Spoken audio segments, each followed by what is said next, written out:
Salam à tous, Baruch Hashem, on reprend le Chaka Emouna, 4 Adar pour le cycle annuel et on redémarre le jeûne de la foi. Donc, dans le passage où on apprend à regarder le sujet de la Parnassa avec les lunettes de la foi.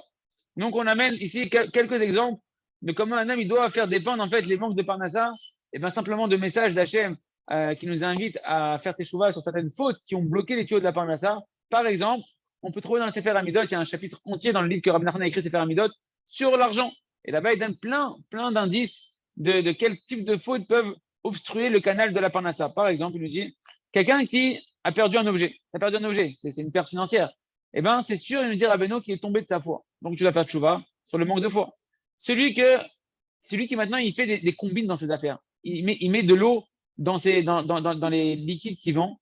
Eh ben, c'est marqué que les voleurs, ils viennent chez lui. Quand tu te fais cambrioler ou on te vole des trucs, sache que certainement, toi aussi dans tes affaires, t'es pas tellement nickel, d'accord? Il nous dit encore, par les paroles futiles. Quelqu'un qui est dans les paroles futiles. C'est quoi? T'es là sur quoi sur Terre? T'es là sur Terre pour être dans le concret, pour être dans le tachlit, dans le but de la création. Et le bonhomme, il est dans des paroles futiles, par exemple la télévision, ou bien il lit des journaux, il y a marqué toutes sortes de mensonges là-bas et de la chenara, c'est des paroles futiles. Et bien, c'est marqué que les voleurs, ils peuvent venir à cause de ça. D'accord? Parce qu'au final, la parnassa, elle est là pour quelque chose qui a un but en soi, pas pour des futilités. Par le fait qu'une personne, il va maintenant écouter des paroles, des bêtises, il me dira Beno. Et bien aussi, les voleurs, ils peuvent venir à cause de ça. Des paroles de bêtises, de Ravaro, je les mets entre parenthèses, par exemple la télévision, où tu écoutes la radio, des émissions de bêtes dans la radio, et bien, ça peut attirer, que Dieu nous en préserve, les voleurs. Donc tu dois faire chouva sur les futilités dans lesquelles tu es plongé. Par le mensonge, les voleurs, ils viennent aussi nous dire Beno. Le mensonge attire les voleurs. Tout ça, là-bas encore, la liste elle est longue.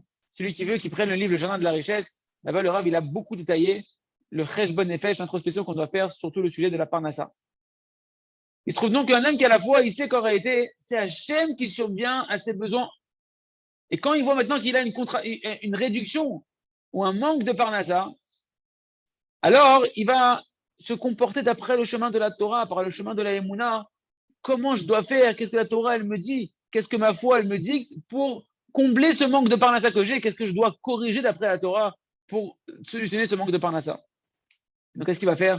La personne, elle va aller faire Hitbo des doutes, elle va aller faire teshuva, elle va aller faire teshuva sur ses fautes, les fautes qu'elle a décelées dans sa Hitbo des doutes, qui sont la cause de sa diminution de sa Parnassa. Et il va prier à Kadosh Baruch Hu, il va implorer la miséricorde à Kadosh Baruch Hu, qui puisse lui amener sa Parnassa et combler son manque, comme c'est marqué en long et en large dans le livre Le Jardin de la Richesse. Et ainsi, il méritera de tout traverser avec sérénité. Et l'essentiel, c'est que cette personne-là, elle va mériter de recevoir l'intelligence de la confiance en Hachem. Que cette intelligence-là, elle va l'accompagner durant tous les jours de sa vie. On continuera le message demain, on continue avec le jardin de la richesse, le jardin des louanges. Emouna Bakvish, avoir la foi sur la route. Combien d'entre vous, les amis, écoutent le cours sur la route? Eh bien, c'est un cours pour les conducteurs. C'est le permis de conduire de la Emouna. Mamash, il dit le Rav, au moment où on était en train d'écrire tous les fondements de tous ces secrets qu'on est en train d'écrire dans le jardin des louanges, eh bien, il s'est passé un certain événement. On était en train de voyager sur une autoroute. Et voilà qu'il y a une personne stationnée sur le côté de l'autoroute et qui a décidé soudainement de sortir comme ça, clac, de couper la route et de se mettre directement sur la route sans prévenir. Alors qu'il dit le Rav, nous étions en voiture et qu'on était lancé à 120 km/h et le bonhomme, il déboule comme ça sur la route. Et mamash, on était à 2 doigts de faire un carambolage. Et au dernier instant, Baruch Hashem, le bonhomme, il a fait une marche arrière et il a empêché qu'on s'est heurté. Baruch Hashem, Hashem nous a sauvés. Et il dit le Rav, et maintenant, venez, on réfléchit. Si on n'avait pas eu la Emouna dans la providence divine, dans le fait que c'est Hachem qui gère tous les moindres détails de la vie, même sur l'autoroute, comment on aurait réagi? Espèce de fou! T'es tombé sur la tête! T'as failli nous tuer! Etc. Les klaxons et compagnie. Mais la Emouna, à la fois, elle nous dit, c'est Hachem qui a fait tout ça. Kara Hachem Rotse, Kara Hachem Rotse. Comme ça, Hachem, il a voulu. Et même le plus grand des Gaon, le plus grand des génies, le meilleur conducteur possible, il peut devenir aveugle s'il ne prête pas attention. Il peut faire des erreurs. Et il peut lui aussi se retrouver en plein milieu de l'autoroute. Comme ça, Hachem, il veut. Hachem, ce qu'il veut, il fait ce qu'il veut, Kadosh Baruch Hu. Il peut prendre même le meilleur des conducteurs et lui faire n'importe quoi. C'est pourquoi un homme, il doit avoir la foi. Qu'est-ce que la foi, elle nous dit? Kara Hachem Rotse. et tu dois rester tranquille à l'intérieur de toi. Tu dois te mettre tout de suite à avoir des pensées de tchouva et parler seulement avec Hachem. Remercier Hachem déjà sur le miracle qu'il t'a fait et demander à Kadosh Baruch Hu pourquoi Hachem t'a mis dans une telle épreuve aussi difficile que tu as vu que tu étais entre la vie et la mort.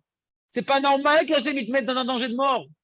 Donc, quelqu'un qui est Mahamine, il remercie Hachem pour le miracle. Il ne culpabilise pas le conducteur qui a débarqué. Et il fait le tchouva. Pourquoi Hachem t'a failli m'enlever la vie? Pourquoi t'as failli me mettre dans un accident terrible? N'est-ce pas que tu es quelqu'un qui. On parle ici de quelqu'un qui a la foi. Est-ce que quelqu'un qui a la foi, il va se mettre en colère? Celui qui n'a pas la foi, lui, oui, il se met en colère. Lui, oui, il peut devenir complètement fou tellement il va exploser de colère. En particulier, lorsqu'il voit que le bonhomme qui est en face de lui, il se comporte de manière complètement illogique, qu'il est complètement malade d'avoir fait ce qu'il a fait. Il se met à lui crier dessus, etc., etc. Parce qu'il voit l'homme comme une réalité en soi. Il ne voit pas Hachem. Et donc, à ce moment-là, Shalom, il renie toute la Torah entière. Il sort comme c'est les paroles qu'on a vues de Rabbi Nathan de Breslev. C'est les paroles de Rabbi Nathan de Breslev, que ce mérite nous protège. Un homme qui ne croit pas dans la providence divine, dans les moindres détails, comme cet exemple-là, par exemple, à ce moment-là, il est en train de renier toute la Torah, il sort de la religion, c'est lui le apikoros, l'hérétique, qui renie la Torah dont on parle dans toutes les paroles de nos sages. Et il est pire qu'un converti, etc.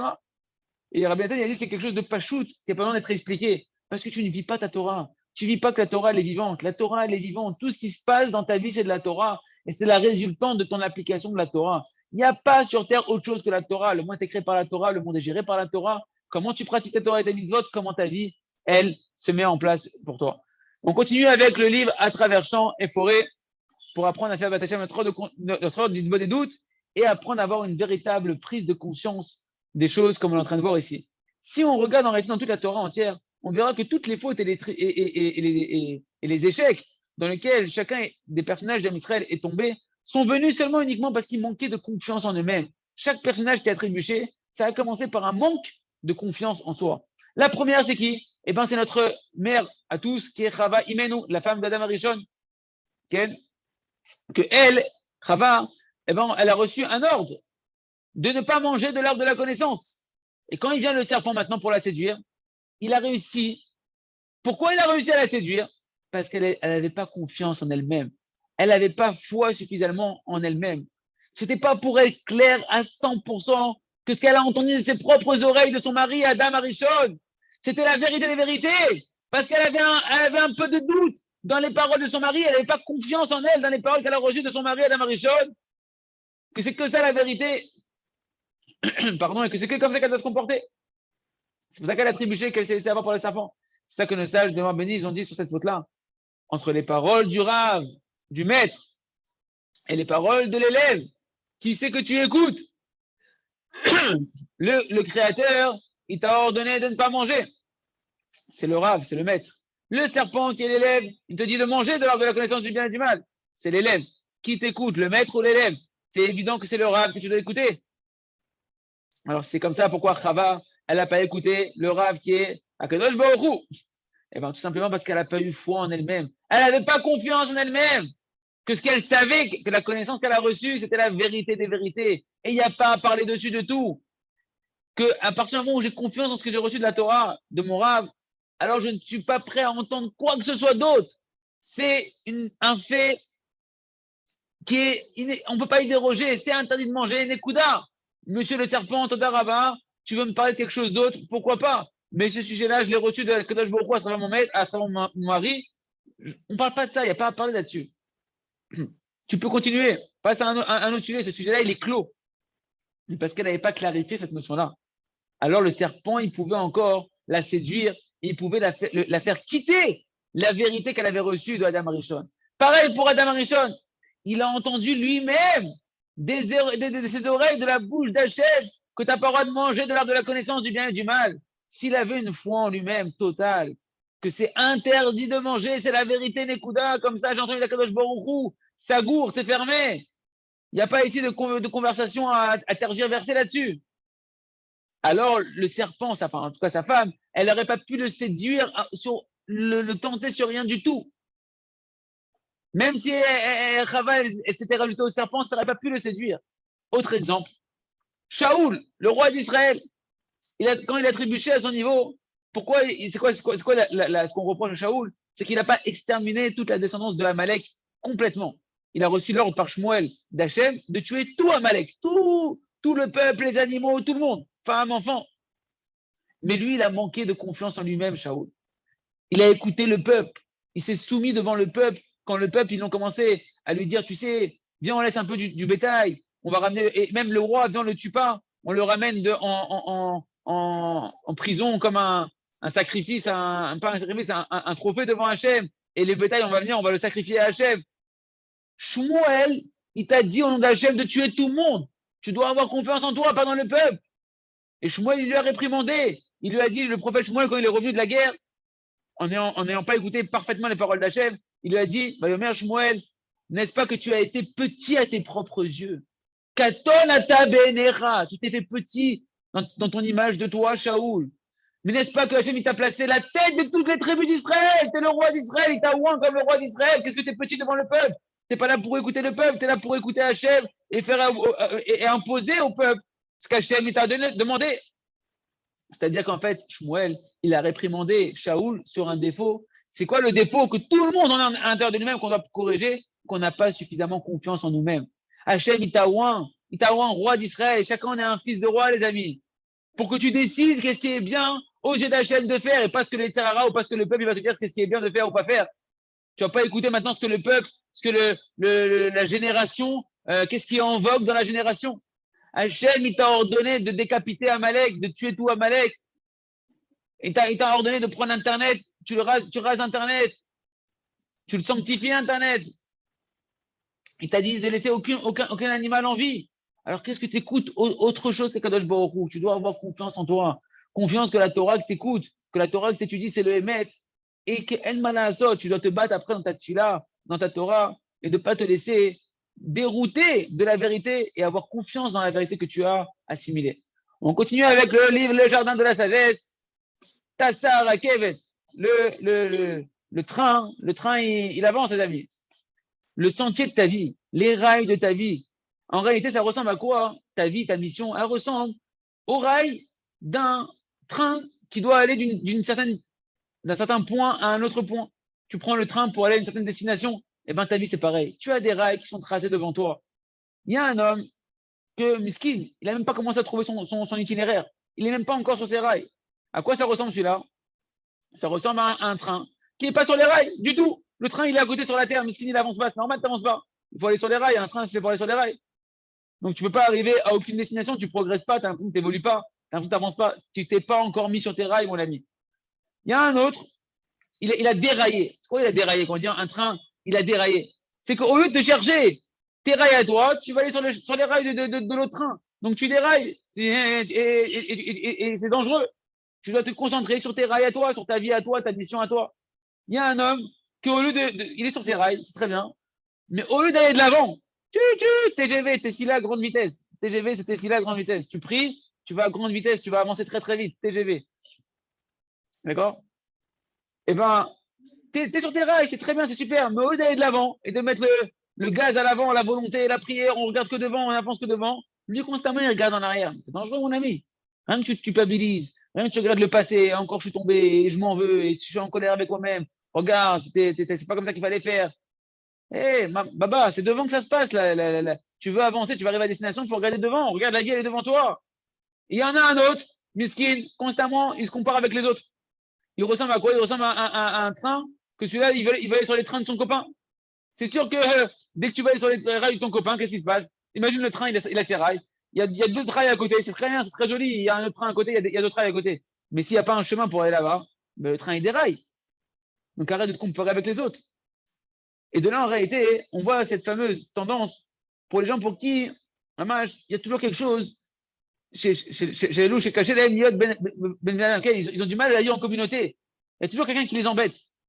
Toujours quelqu'un qui est là pour les perturber, ils ne sont pas contents, etc.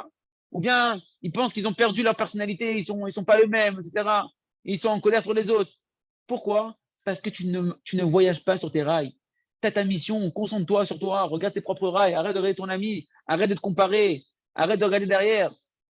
Et le Rav dit de plus, c'est clair que lorsqu'une personne essaie de monter sur les rails de son prochain, non seulement, c'est l'homme asique le chéni qui aurait le sel de la bête, Ça ne va pas déranger son prochain. Parce que le prochain, lui, il est sur son chemin. Donc lui, tu peux venir derrière lui sur ses rails, ça ne lui change rien à lui. C'est juste toi maintenant que tu es en train de perdre. Tu veux monter sur les rails qui ne sont pas les tiennes. Et s'il y a un problème, dès que tu sors de tes rails à toi, tu dérailles, mon ami. Tu dérailles et donc tu es en train de faire des catastrophes. C'est un accident. Et maintenant, on peut comprendre toute la notion du tab, toute l'image du simple de notre histoire. Comment tout le monde se moquait de lui. Tout le monde, tout le monde se moquait de lui, mais lui, il ne s'embrouillait pas. Pourquoi? Parce qu'il était convaincu que le chemin, sa vie qu'il avait, chaque instant, chaque seconde de sa vie, il avait une émouna, chazaka, une foi en lui-même, très très forte, qu'il est sur son chemin à lui, que c'est sa route à lui, jusqu'à ce qu'en réalité, pour lui, la parabole du chemin, du train, c'est qu'il est sur ses rails à lui. Il n'essaye pas de monter sur les rails de quelqu'un d'autre. D'accord? Il ne s'embrouille pas du tout des épreuves des autres. L'heure pas de l'eau, Bekitsur, il vit seul avec Hachem. Et ça, je nous dis le Rav. Quand un homme, il marche sur ses propres rails, que tu avances sur tes propres rails, que tu regardes ni à droite ni à gauche, que tu t'embrouilles de personne, de la vie de personne, alors véritablement, tu vas faire que monter, monter sans arrêt, comme on voit dans l'histoire du Tam, qu'au début, tout le monde se moquait de lui, mais qu'au final, il est arrivé à une réussite parfaite. Grâce à quoi?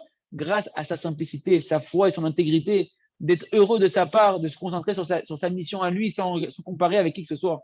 De là, on apprend en réalité, c'est quoi une bonne idbo des doutes. C'est quoi faire une bonne heure d'idbo des doutes, les amis? Une idbo des doutes nechona. Qu'un homme, il sait, il connaît quel est son chemin à lui. Il connaît sa mission.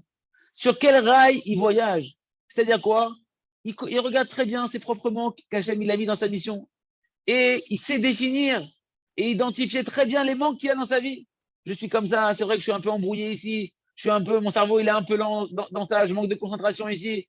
J'ai tel trait de caractère, tel défaut. C'est mon train à moi. C'est le train qu'Hachem il m'a donné pour l'instant. C'est mes rails. C'est ma mission. C'est mon évolution qui est comme ça. Et donc, il fait une prise de conscience claire. C'est sûr que pour pouvoir voyager sur mon itinéraire à moi et arriver à ma station, à ma destination à moi, je dois faire le maximum. C'est sûr que je dois appuyer sur la locomotive, je dois mettre du charbon et je dois faire avancer le train. Mais c'est aussi clair qu'après tous les efforts que je fais, si ma chaussure, elle sort triangulaire, parce qu'il était cordonnier, sa mission pour l'instant, c'est d'être un cordonnier, et il fait une chaussure qui ressemble à un triangle, une catastrophe.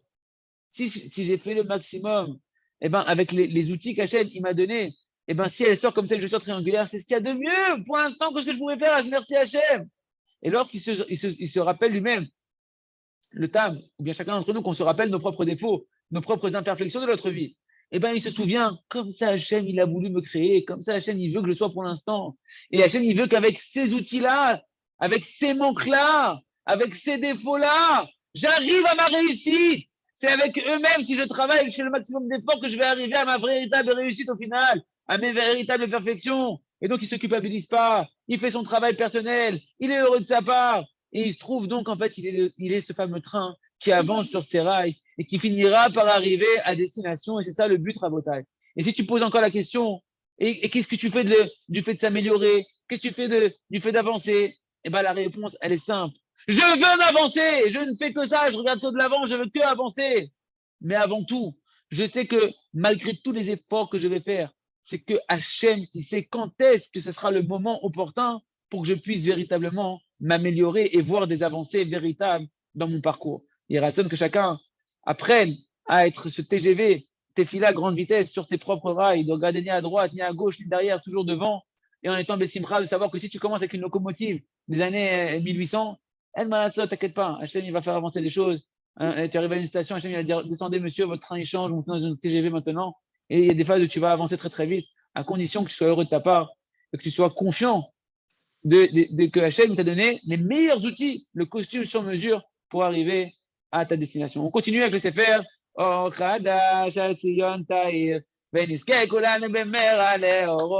Emouna Gdola, plus une personne va avoir une grande foi en Hachem et plus le travail va devenir facile. Tu penses en réalité, toi, que de devenir un tzaddik comme Moshe Rabbeinu, comme Yosef Tzaddik, c'est que quelque chose qui est accessible pour les tzaddikim uniques de chaque génération, comme Rabbi Nachman de Breslev, et que ça ne parle pas pour toi. Alors pourquoi les géants de la génération, ils sont devenus des géants de la génération? Parce que eux, la différence en réalité, c'est qu'eux, ils ont eu foi en Hachem, que Hachem, il veut, en réalité, Hachem, ils avaient la conscience que Hachem, il veut qu'il soit Gdoshim. Ils avaient la conscience que Hachem, il veut qu'il soit pur, saint, complètement. Et donc, comme ils avaient conscience qu'Hachem, il veut ça pour eux, alors ils ont travaillé leur volonté, travaillé leur volonté. Et chaque juif, il doit vivre la réalité comme ces géants de la génération. Et tu dois devenir toi aussi un géant de la génération. La seule différence qu'il y a entre les tzadikim et envers chacun des autres du peuple, de tous les niveaux où ils sont, c'est le point de Emouna que Hachem, il peut faire de toi un tzadik, Gamo comme Moshe Rabbeinu. Eux, ils y ont cru. Adasov en Hachem, que Hachem, il veut et qu'il peut te rendre un tzadik Gamo. Et l'autre, il n'y croit pas. Il y croit à moitié, il y croit de temps en temps. Comme a dit la Gemara dans ma Masechet Sota, page 48, qui mivad liam maktanot. Le sens de ce verset-là, c'est quoi? Qui a provoqué aux tzadikim que quand il y aura le Mashiach, la Tzidlavo, eh ben leur table, elle va être un peu itbasbez. Comment on dit itbasbez? Un peu gaspillée. Et c'est du gaspillage. Chaval, t'as une table, la table de la fin des temps où il y a toutes les récompenses là-bas. On va dire t'as gaspillé un peu, il y a eu du gaspillage ici, t'aurais pu mieux rentabiliser ta table. Dit la Gemara, Katnut Shaya Bahem. C'est la petitesse qu'il y avait en eux, qui n'ont pas cru dans Akadosh Baruch Hu. En quoi t'as pas cru dans Akadosh Baruch Hu? Qu'Hachem, il pouvait te rendre encore un plus grand sadique. Rabbi Nachman, il est médaillé avec cette Gemara-là. Il est pointilleux de faire sortir le sens de cette Gemara-là en disant qu'en réalité, là-bas, de quoi on parle? Du manque de Emouna en toi-même. Les tzadikim, ils vont prendre conscience, mais si j'avais plus cru en moi, mais j'aurais été un plus grand tzadik. Comme ça, c'est marqué dans Sirot Harav, enseignement 140. Et c'est ça, en réalité, la réponse à la question. Ça répond à la question. Comment c'est possible? Comment c'est possible qu'un tzaddik ne croit pas en Kadosh Baruch Hu? Parce que dans cette Gemara-là, tu dis quoi? Ils n'ont pas cru dans Kadosh Baruch Hu. Un tzaddik, il n'a pas cru en Kadosh Baruch Hu. Non, d'après ce que Rabbi Nachman, il explique, c'est clair maintenant. C'est sûr que oui, ils ont eu une foi très puissante et très forte dans Kadosh Baruch Hu, mais il leur manquait la foi en eux-mêmes. Que Hachem, il peut tout et qu'il peut les rendre eux-mêmes des tzadikim terribles d'un niveau extraordinaire. C'est pourquoi ils sont arrivés à un certain niveau et ils se sont arrêtés là-bas, en fonction de la foi qu'ils avaient en Hachem et de la foi qu'ils avaient en eux-mêmes, que Hachem, il pouvait les rendre eux encore des plus grands tzadikim. Tu vas arriver au niveau dans lequel tu as cru en Hachem, combien Hachem il pouvait t'amener, à quel niveau il pouvait t'amener. Si tu crois que Hachem il peut t'amener qu'au niveau. Si tu crois que il peut t'amener qu'au niveau du rabbin de la communauté que tu fréquentes, de Belleville ou de la Goulette, je ne sais pas. Alors, ok, peut-être tu arriveras à ce niveau-là. Mais si tu avais cru que tu pouvais devenir Baba Salé, que tu pouvais devenir Moshe Rabbeinu, que tu pouvais devenir Yaakov Avinu, eh bien, tu serais arrivé à ce niveau-là et on va te le montrer. À ta façon, à toi, tu serais arrivé à ce niveau-là. Ça dépend de combien tu crois en Hachem, où il peut t'amener à Kadosh Baruch Hu. C'est pour ça que Rabbeinu nous invite, Rabbi Nachman de Breslev, à aspirer au plus haut niveau, à devenir comme lui, Mamash. Une fois, eh ben, Rabbi Nachman, Rabbi Nachman et Rabbi Nathan. Rabbi Nachman, il a parlé à Rabbi Nathan. Il lui a dit, sache, parce qu'un homme, il a une petite émouna, alors il doit faire des grands efforts dans le service divin. Parce que sa foi, elle est petite. Mais plus une personne elle va avoir une foi qui est parfaite, alors il pourra servir à Hachem avec facilité. Et Rabbi Nathan, il s'est émerveillé énormément de ces paroles de Rabbeinu Akadosh. Il a réfléchi à l'intérieur de lui-même. Et il s'est dit, chez Eslo Emouna, il dit, pourtant, moi, je pense que je suis quelqu'un, j'ai de la Emouna. Rabbi Nathan, il dit, ouais, mais moi, j'ai l'impression que j'étais quelqu'un qui avait une Emouna qui était très fort. Et pourtant, tout est tellement difficile pour moi. Et en réalité, Rabbi Nachman, il a vu dans les pensées de Rabbi Nathan, et il l'a grondé. Il lui a dit, si jamais tu as de la foi en toi, si tu as de la Emouna véritablement, peut-être c'est vrai que tu as de la Emouna, mais tu manques de foi en toi-même. Tu t'étonnes pourquoi avec ta Emouna, c'est tellement difficile les services divins. C'est parce que tu as une grande foi en Hachem, mais tu l'as limité avec une petite foi en toi-même. Tu dois travailler ta foi en toi-même. Quand tu vas avoir foi en ta Neshama, que ta Neshama a un potentiel, mon cher Rabbeinu, ton service divin il va devenir beaucoup plus grand. Parce que chacun, il doit avoir foi en lui-même. Et ça, c'est très, très précieux aux yeux d'Akadosh Baruch Hu, que de la même manière, comme du niveau que tu es, peu importe là où tu es, Hachem, il veut te rapprocher et Hachem, il peut te donner tous les niveaux spirituels. Et pas simplement qu'Hachem, il peut, mais Hachem, il attend, et il désire, et il se languit de te donner tous ces niveaux-là spirituels.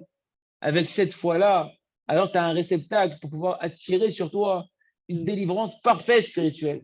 Mon cher frère, mon ami, tu dois avoir foi que Hachem, il veut te rapprocher, qu'Hachem, il veut te ramener Bitchouva total. Pas simplement pour que tu sois un petit religieux avec ta kippa et tes tzitzit et ta zaka, c'est très bien. Il ne veut pas Hachem que tu sois un petit Baal Shuvah. Hachem, il veut que tu arrives au plus haut des niveaux, à tous les niveaux spirituels. Si tu prends point après point, que tu travailles dessus avec une foi totale, et qu'à chaque fois tu cries de toutes tes forces à Kadosh Baruch Hu, c'est sûr que tu vas arriver à monter de niveau en niveau. Et Hachem Yitbarach, il peut tout. Et il attend et il désire t'amener à tous les niveaux de la Gdusha, à tous les niveaux de la sainteté. Cet émouna-là, c'est le plus grand niveau de la émouna que tu dois chercher à atteindre, c'est la confiance en toi-même. C'est la émouna en toi. Qu'Hachem, il t'aime comme tu es. Qu'Hachem, il veut te rapprocher du niveau de là où tu es. Et tu dois avoir foi que Hachem, il peut tout. Et il peut te rapprocher, même si tu te sens le plus petit, le plus sale de l'Israël. Hachem, même toi, il peut te rendre un Moshe Rabbeinu. Par le fait que tu as foi dans ces paroles-là, que tu sais, que tu as la conviction et que tu comprends que ce qui te reste à faire en réalité à toi, c'est que de désirer ça de tout ton cœur. Et cette volonté, elle est entre tes mains constamment, peu importe où tu es enfermé spirituellement.